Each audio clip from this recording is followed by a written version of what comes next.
There it goes live. See?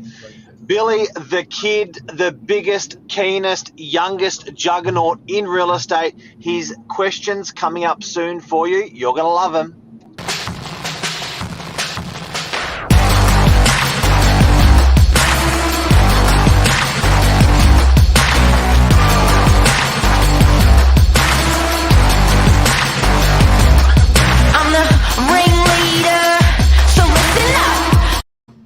Good morning, everyone. Welcome to Morning Minutes. Myself, Michael Bergio, Billy, and Mark Novak. Episode 377.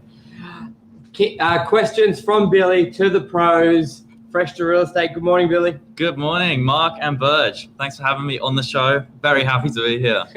And Mel, hope you're well. Hope you had a good Valentine's, which was yesterday, I believe. Happy Valentine's, everyone. Yeah. What's doing, Mark? I'm pretty keen to talk to Billy about his experience, and just to bring everything into perspective for people that are watching. He's been an agent for a very, very, very long time. I have, and Michael, not as long, but he reminds me of that. I'm very old. But Billy's old. Come in very old. Billy, when did you start working at Novak? How old were you? At the ripe age of 16. Yeah. Not even legal. Yeah. But full time now. Fresh out of school. Full time. So out of the gates. So you made a decision sort of midway through year 12 that you're going to be a real estate agent. That's right. And how's it going? Yeah, I'm loving it. Stokes. I think it was the best decision I've made as of yet to scrap the uni idea for now and pursue this idea of real estate. So no regrets. What did your parents say to that, leaving uni? They backed it. They weren't too keen on me, going into something I wasn't 100% about. So they're glad I'm just committing to something that I'm enjoying. That's good. Because that's the big thing. Like, you don't want to do anything half-assed. I know I had similar. Most people in my family had gone to uni, got degrees. I started, but I hated it. For some reason, I thought if I hated school, for whatever reason, I'd love uni. But no, it doesn't work out that way. So unlike me, Billy saved a year of tuition. Well, that's right. And also, you're not earning money through that period as well. Yeah, it's true. Pay to learn. So it's huge. Andre, follow your dreams and passion. Yeah, hey guys. Good morning, everyone. So what? All right, so let's get into it. Let's get into it. Off to you. You go, Burge. Yeah. So this show is going to really help people who are in similar position to Billy, who are wanting to get into real estate, but they're making that decision. Do I do a trade? Do I drop out of uni? Do I not go to uni? And what are some questions that do come up? And I don't think there's any question too silly. As Andrea says, follow your dreams and passions. So sometimes they're basic questions or they're quite technical, but it's good to have that conversation. And not every 16, 18-year-old has access to a real estate agent to ask the questions. We always tell people, like, talk to people who are doing what you want to do. Like, if they're a pro athlete, if they're a lawyer, like, follow what they've done. But it's not always as easy as said. It's not as easy as do as said. So Billy, how can we help? What questions? Well, for someone that's straight out of school with big aspirations, wants to get into sales, I think a lot of the industry, a lot of the guys coming into the office want to get into sales. Whether that's made for them is yet to be determined. But do you think age hinders someone's ability to be successful in sales straight out of school? Do you think age comes into effect when you're talking to owners, being able to close deals, those sort of things? Just a young face, do you think that puts people off? Mark, you going to go first? I got in at your age, Billy, as soon as I left school, so I was 17, and I was number one in the country out of 700 sales reps when I was about 1920. I would say there's a couple of things to it. You've got to have presence, because people are trusting you to negotiate the most valuable thing they own.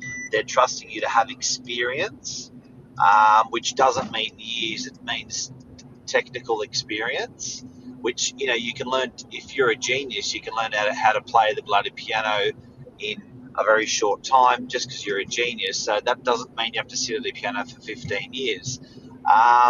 So to answer your question, I would say no, age doesn't matter, but those traits that people need to employ an absolute professional to sell their biggest asset they have are very, very important. So if one can learn those traits, experience in the industry, experience,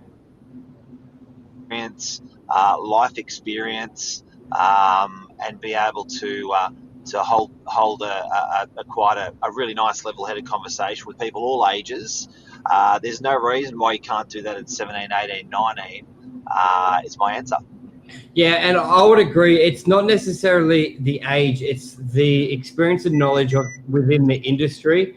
And obviously, a lot of the time, age and experience sort of goes together, because you finish your schooling, you start at 20. Let's just say it's 2 years of grunt work and knowledge and experience and technical stuff you need to know before a buyer or a seller feels comfortable with you. So a lot of people bring it up to, because they'll finish school or whatever they're doing at 18, 19. They do their 2 or 3 years, and then they just see a lot of people getting into sales at, say, 21 or 23. I think that's where you've got to be. But it's not necessarily the age of the person. It's just that core knowledge around it. But if you do that at 14, 15, let's say you're working part-time in the industry from 14, and once you finish school at 18, you sort of know the ins and the outs. You just didn't have the time. Then you'd be starting on a running start. So I think it's more that technical stuff, especially because at the end of the day, I get potentially when someone listing a house with you, there could be some reservations, but not necessarily with the buyer. Like if a buyer wants the property, if you know all the answers and can get the answers for them, a lot of the time they're going to look past your age and be more impressed with the answers you give them and the service you give. Like they're not buying you, they're buying the property, and how you make them feel is more important than how old you are. And when listing a property, that's why you normally start with, or you associate with, an older agent just to counteract that. So I think it's time it's that 10,000 hours. Now, if you start like that saying, Mark, to become a professional, you got to do 10,000 hours. If you start them when you're 10 and you're ready to go by 18, or you start them when you're 24, you've just got to, being in sales is the end goal. People think it's the starting point. Being at reception, being a property manager, doing leasing, all was before it. People just want to start in sales, when it's not really the case most of the time. That's it. Billy, what else you got? So I was speaking to Mark a little while ago about this, but when you got into sales, everyone's, you're buzzing, you make your first sale, and then 20 years down the track, you're still chipping away. Mark, last year you closed the biggest deal on the beaches. Now, does that feeling change over your career? What's that? So the last bit? Do you still get excited? Does the feeling change? Does that closing the deal? Does that feeling change? Nah. Yeah. It doesn't change. It's as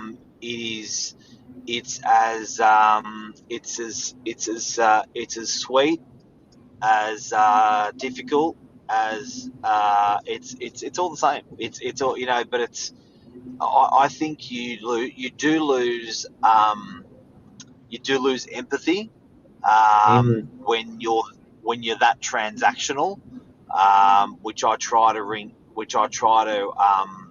I really, really try to bring into what I do, because I think agents become a little bit insensitive after a while. I think it's one of the only industries. Someone told me a quote the other day. It's one of the only industries where you can be the best in your field and not. How do they say it? Let me get that quote. I'll get back to you on that quote, guys, Yeah. because it was really well put. Where it's one of the only industries where you can have a shitload of experience and actually not do deals. So it's because there's that empathy side to it. So yeah, it's interesting. Yeah, and it'd be like someone who plays professional rugby. If you're not getting excited about scoring a try, then your time's sort of up. But you're 100% right there. Where that experienced agent does fall away is that emotional journey up until the sale, up until that's the hunt, the excitement of when you hear about contracts being exchanged. It doesn't matter if the deal's worth $100,000 or 20 million. It's still there. Huge. How do you, for an agent starting out, how do you put a good timeline or a good measure on someone's progress working towards an end goal? Because we all talk about starting, with the basics at reception and leasing, things that you necessarily might not want to do for the rest of your real estate career. But how do you make a good measure of working towards that end goal? Those initial 2 years. Well, I think you've got to try not to measure it. It's hard because you've just got to follow the process. It'd be like starting a gym routine and you're doing training for your first couple of months, but you're not seeing much results. And you're like, it's not working. Because I think you always have that battle as a real estate agent. You could work your hardest that month and have no sales, but then in 2 months' time, everything falls into place. So you've just got to stick to the process. If it's doing 500 drops, 1,000 calls, or whatever it is, you got to stick with it and be consistent and not sort of judge it day to day, week to week, and the process there. If you've been busy. Obviously, you can analyze if deals. There's a difference between a deal falling apart because you may have, messed up the negotiations and you could have improved it better, rather than just not being at the deal yet and just creating the movement around it. So it's sort of best not to, if you're doing the work basically, but not to measure it on sales if you're doing sales in that beginning bit. But that's why I always it's always good to start off with the lower hanging fruit, leasing deals, negotiating tenants, and if you're improving on that negotiation skill there. What do you reckon, Mark? Can you ask that question again? When we talk about getting those first 10,000 hours in and that timeline of working towards an end goal, which for most people in the office or industry seems to be sales. Everyone wants to do sales. How do you measure whether you're on a good path to reach sales in those first 2 years? I think it's probably reinforcing what Michael just said, but I'll put it in another way. It's all about patterns, and we all run in our lives patterns. We build this fabric of patterns, and everyone's fabric is different. Now, when you're selling or what you're doing, if you are building productive, good, healthy, fun patterns into your life and cementing them in to the fabric of your life and continuing to find other patterns, more patterns, bettering your patterns. That's probably been the most I've seen through most real estate agents, where they've got the craziness to be creative and come up with something that is good and productive, but they've got the boringness of being consistent enough to ramp that out. Allow me to give you an example. Jordan was with our office for about 6-7 years, top guy, and we just got into sales. He's like, what do I do? I said, mate, you got to do 1,000 letterbox drops before you set foot into the office every day. I said, you do that with your name out there, just listed this, just sold that, just listed this. I said, that's about 25,000 a month you're going to be getting out. You do that, your career's going to go next level. He did it. He did the most unbelievable numbers and grew, but that was part of his pattern. That was part of his fabric of what he was doing. Now, what happens with people is sometimes you move on to another pattern. So you forget about those things that actually made you great. You stop doing them just because you're busy. Yeah, because like especially with letterbox drops, you can't expect to drop 1,000 and get a call. You may have to drop that one house 4 times. So you're realistically doing 100,000 for that call. So you start it in January and you start quantifying results in December, but you've got to do something for 12 months without any reward. And that's basically what sales is like. What's next, Bill? We've only done 2 or 3. It's been 15. How quickly, when you've got a new guy coming into the office, can you tell if they're going to be a top sales rep? Leave this with you, Mark. How long does it take? And what do you notice as well? I would say 1 week. So if you had A team, B team, C team, and D team, and call that skill level, acumen, all that stuff. I would say to know whether these guys are going to make it from the D team to the C team, if they're going to make it, we would know within a week. Well, yeah. Whether they progress to go from all that. Yeah, and then to get from even C, let's just say B is actually doing deals consistently. It's nothing to do with the skill. It's the consistency, which could take 12 months. So you could tick all the boxes of a potential A, and then 3 months later, you're not even in the industry because you couldn't do 7 days a week work. So it's time is the biggest. You can't back it up. It's not about having a perfect day, perfect week, perfect phone call. It's the consistency. You'd rather someone who looks like a C, but they're here for 2 years and they do a lot more sales in the long run than the guy who looked like a neighbor only did it well for a month.